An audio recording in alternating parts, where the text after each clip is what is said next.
Essa semana é decisiva para competições internacionais. Tem semifinal da Sul-Americana, semifinal da Libertadores. Ai, a Libertadores. Muitos times brasileiros. O Guilherme Lage traz uma prévia dessas partidas. Conta. Fala, Guilherme. Fala, pessoal do TMC 360. Bom, vamos lá falar um pouquinho sobre este meio de semana, né, que vai ser de competições sul-americanas, com clubes brasileiros em campo decidindo vagas importantes. Bom, a gente começa por hoje à noite, né? Teremos jogos hoje, amanhã e também na quinta-feira. Hoje, 9h30 da noite, o Atlético Mineiro vai decidir na Arena MRV, na sua arena, o seu futuro, se consegue ou não vaga para a grande decisão da Copa Sul-Americana. O confronto é diante da perigosa equipe do Independiente Del Valle do Equador. No jogo de ida, o Galo reclamou demais de um pênalti marcado na primeira etapa a favor da equipe equatoriana, e esse pênalti que acabou convertido, mas no finalzinho do jogo o Atlético Mineiro conseguiu o empate. Trouxe para casa um resultado de 1-1 e agora qualquer vitória, né? Qualquer placar, a vitória mais simples que seja, classifica o Galo, isso no tempo normal. Um novo empate, claro, leva a decisão para pênaltis. Amanhã vai ser a vez do Flamengo e o Mengão vai decidir fora de casa. Fez o primeiro jogo no Maracanã na semana passada, venceu por 1-0 e agora tem a oportunidade, né, o gol do Carrascal deu essa vantagem ao Flamengo, de jogar por um empate na partida da volta para conseguir aí a sua classificação diante do Racing, né, no Cilindro em Avejaneda. O Flamengo tem uma dúvida para esse jogo contra o Racing, que é o zagueiro Léo Ortiz. Antes mesmo dessa partida contra a equipe argentina, o Léo Ortiz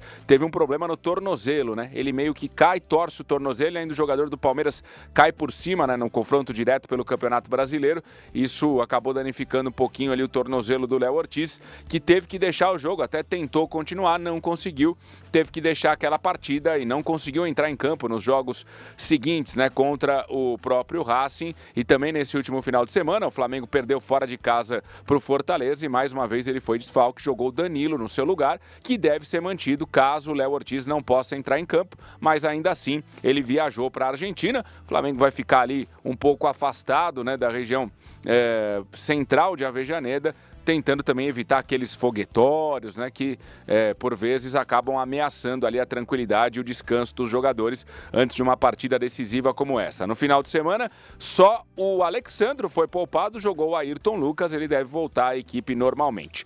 E o Flamengo precisa de um empate, né, para avançar para a grande decisão da Libertadores. E do outro lado da chave, o Palmeiras joga na quinta-feira em casa no Allianz Parque diante da LDU. Verdão que tomou uma porrada no primeiro jogo, perdeu por 3-0, vai precisar vencer por pelo menos 3 de diferença para levar a partida para os pênaltis, ou então 4 ou mais de diferença para se classificar de forma direta. E o Palmeiras também tem problema, né? No meio de campo, o Aníbal Moreno não treinou ontem, continua como dúvida. O Emiliano Martínez, uruguaio, foi muito criticado no jogo de ida na altitude de Quito, no Equador, e por isso existe até a possibilidade do Aníbal não podendo jogar, entrar o zagueiro Bruno Fux mais uma vez, improvisado nessa função. Ele tem feito esse papel em algumas partidas do Palmeiras. No jogo do final de semana, que foi decisivo, né, também pelo Campeonato Brasileiro contra o Cruzeiro, o Piquerez estava suspenso, jogou o Jefté na lateral esquerda, mas a tendência é que o Piquerez volte à equipe.